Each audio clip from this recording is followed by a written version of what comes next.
अरे गेहूं हम अरे का भेले? हम गेहूं कटे खातिर आयल हैं। काहे इतना ताप बघारत है? देखत हुआ गर्मी से हालत हमार खराब बा। गर्मी से हालत खराब है, चल वही पंखा डला दे तोके। तनी सुना। अच्छा सुनाओ।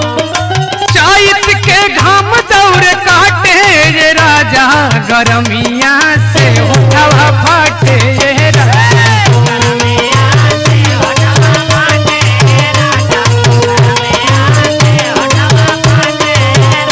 हाँ, चैत के घाम दौड़ काटे ये राजा, चैत के घाम दौड़ काटे ये राजा, गरमिया से उठवा फाटे ये राजा, गरमिया।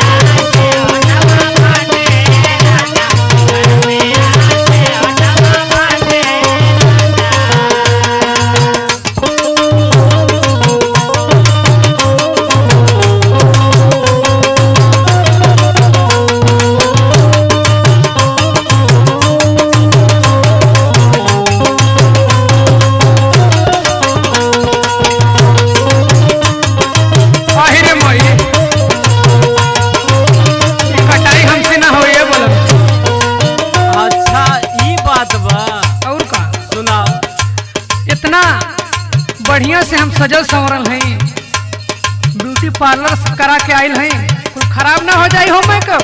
हम ना जाए कटे। वाह तोहार ब्यूटी पार्लर। सुना सुनाओ।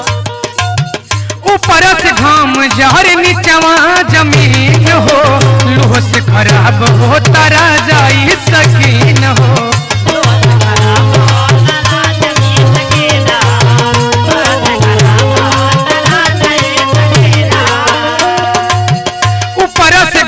जहर नीचवा जमीन हो, लूह से खराब हो तारा जाई सकीन हो। सुना सुना सुना। हम नहीं जाइब गेहूं काटे ये राजा, हम नहीं जाइब गेहूं काटे ये राजा, गरमिया से होठवा फाटे ये राजा।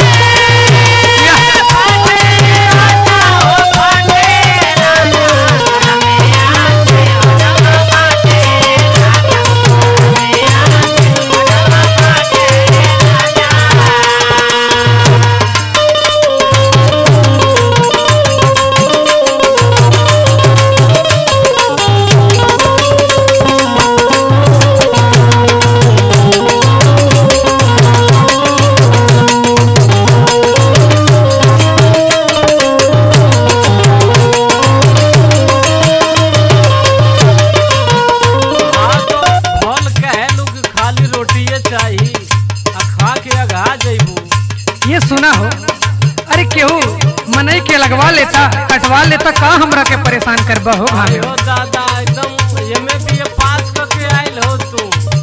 पास कैले हैं तबे न कहते हैं। सुना सुनाओ। जे दुर्गा लाल नाही बूझे लमारम, झूठ के कहरेला दिमाग हमर गरम।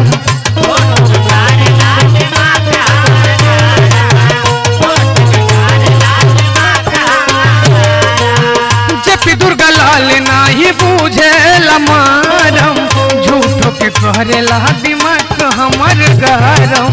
सुना ऊपर से लागे डांटे ये राजा, हटाओ हम ना जाए।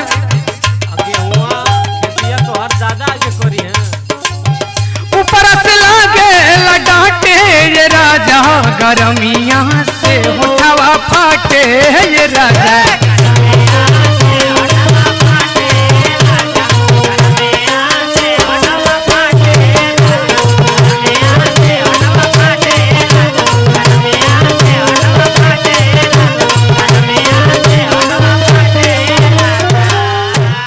हटाओ हम ना जाए।